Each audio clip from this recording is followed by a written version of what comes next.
Hey guys, so today I'm going to teach you how to do this Gibson Girl hairstyle. It's from the 1900s, and this is actually the first look that's going to jumpstart my new series, Beauty Through the Decades or whatever. Don't mind the front. The front turned out pretty bad because I just got my hair colored and cut. I don't know if you'll be able to tell, but I look much more blonde now, and I have shorter bangs. So the front, because of my bangs, turned out a lot worse than I wanted them to.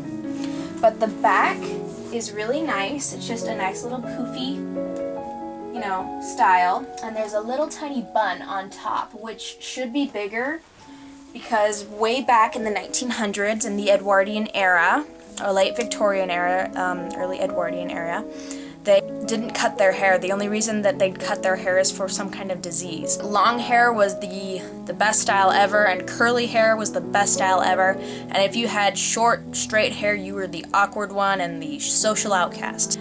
This is my take on the Gibson hairstyle. I'm going to put a picture of what the Gibson hairstyle looks like right here. It's really pretty, and it's up, and this guy named, I don't remember his name, but his last name was Gibson, and he was the cartoonist that came up with the hairstyle. If you want to know how I did my makeup, which matches this era, I'm going to put a link right here, and I'm going to put a link in the sidebar as well. Underbar. Bottom bar. It's down there. I hope you guys liked it, and stay tuned if you want to know how to do this hair. Bye! So I dampened my hair a little bit in the hopes that it would make this hairstyle a little easier to do. The first thing I'm going to do is take a wide tooth comb and just brush it back, make sure there's no tangles. And the next thing we're going to do is just brush it back and part the hair in the middle. It doesn't have to be perfect, we're not going to see the part much anyway. The next thing we're going to do is part from the middle of the part all the way down right behind your ear. You're going to bring the hair forward and back, like that. Just section it off. You're going to do that with both sides. And with the back portion, I'm just going to use a little elastic and section it out of the way. Okay, just like that. So now you have this nice front portion, and none of it is in the back. Then take a wide tooth comb and brush it all to the front. Okay, and then you're going to section this part off into two sections. There's going to be a front portion and a back portion. And try to make the sections as even as possible, but I think we all know that it's going to be a little bit hard to do. So now you have a front portion and a back portion. I have the back portion in my hands right now, and what I'm actually going to do is I'm going to take a rat tail comb and I'm going to tease the back of the back portion.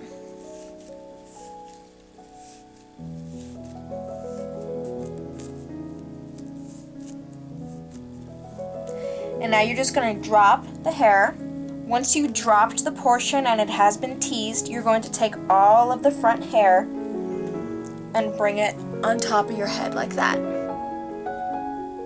Feel free to adjust the strands as you need.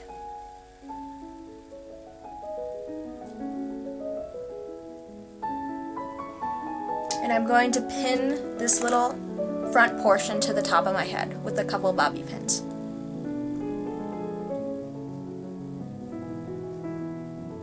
Okay. Once it's secured, feel free to play with the strands a little bit to make them look as voluminous as possible, because we're kind of going for a rather big hairstyle. Okay, so I let the back portion go, and now what we're going to do is the same thing we did with the front to the back. And bear with me because I don't have a mirror in here, so I can't see what I'm doing. Just pretend that it looks okay. Section it off like we did in the front. Make it so there's a top portion and a bottom portion. Make sure that the bottom portion is a little bit bigger than the top portion. So this is pretty much what I want. Then take your rat tail comb again and tease the top part of the top section. Not under here, but on top. Once you have rat-tailed the top section, just drop it down like we did in the very front. Gather it all up in one bundle and just fold it up like we did before, like that. But instead of adjusting it and securing it now, we're going to unbobby pin the front portion. Take the bobby pins out and make sure that they are just about meeting each other. So they should be both right about there. So I gathered both portions up so that I have like a little tiny ponytail right here. And I'm going to take a little baby elastic, like that, and I'm going to secure it so it makes a little bun right on top. Just like that. And feel free to adjust it because it looks really weird right now. I'm going to bring the sides of the bun down and bobby pin it to the top of my head. Now with the back portion, just kind of play with them a bit so you get that little soft, subtle, like just drop that you want. We have all these little tiny strands hanging down. And what we're going to do with those right now is we're going to take some putty or some finishing gel, Tousle Me Softly finishing cream, in a little pot, it's white, and it's very clear. We don't want too much of it, and with these little strands, starting down at the bottom, we're going to take the finishing cream and do it about halfway up. Then we are going to pin roll them up, and what I mean by pin rolling them is we're going to take the very end of it, fold it, kind of roll it into itself, and roll it up the whole strand. I want pretty loose pin curls, so I'm not gonna do it very tight. This is how they used to curl their hair way back when. And then we're just going to secure it to the top of our head with a bobby pin, roll it up and in,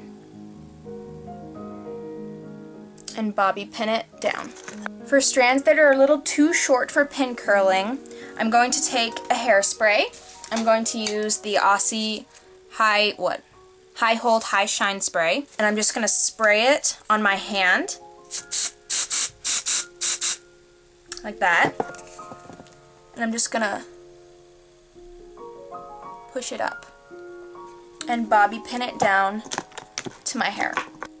Now for the pin curls, you're supposed to sleep with them overnight, but if you're really impatient like me, then I would just go blow dry them, and I'm actually going to go do that right now, so I'll be right back. Okay, so I pin curled my hair, I just went and blow dried them, and what this is hopefully going to look like when I take it down is like a little curl. Yeah, it's a little cascading curl that we get these days with a curling iron, but way back when they did it just with pin curls. Yeah. So now you get those little curly parts, which I think are really cute. So that's pretty much our look. I'm not as happy with the front portion as I am with the back portion. I think the back turned out way better than the front, and that's because of my bangs, I think. Looks very just poofy and like nice, and that's what it's supposed to look like. Little bun on top should be a little bit bigger, but I don't have as much hair as they did way back when. And that is our look. I hope you guys liked it, and I hope you guys like this upcoming series. I'm pretty excited for it. So the next look that I will do will be the 1910s and 19 teens. I hope you guys liked it. I'll talk to you soon. Bye!